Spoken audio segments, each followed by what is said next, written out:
की ज्याच्यामध्ये CP Mumbai police भरती किंवा उर्वरित जिल्ह्याचे जे काही ठराविकच घटक आहेत, जसे की पुणे कारागृहचं घटक आहे, अशा पद्धतीनं ज्यांची लेखी परीक्षा राहिलेली आहे त्या विद्यार्थ्यांसाठी एक महत्त्वाची सूचना मी आजच्या व्हिडिओमध्ये देणार आहे. की काही विद्यार्थी अजूनसुद्धा आळसामध्ये आहेत. काही मुलामुलींचे मेसेज आलेत, सर अभ्यास होत नाही आहे, सण आहेत, हे आहे, ते आहे, सर करायचं कशा पद्धतीनं सांगा आम्हाला, वगैरे वगैरे. तर आजचा पूर्ण विश्लेषण त्याच्यावरतीच असणार आहे की आपल्याला लेखी परीक्षा कधी होईल किंवा शेवटच्या टप्प्यामध्ये असताना किती दिवस बाकी आहेत, अभ्यास कसा करायला पाहिजे, किंवा त्याच्यावरती एक महत्त्वाची अपडेट जी आहे ती तुम्हाला आज मी या व्हिडिओच्या माध्यमातून तुमच्यापर्यंत मी देणार आहे. तर सुरुवातीला एक विनंती करतो, चॅनलवर नवीन असाल तर चॅनलला आता सबस्क्राईब करून घ्या.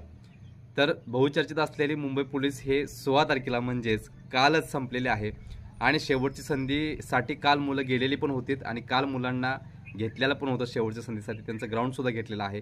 पण आता विषय असा आहे की खूप मुलं, हजारो मुलं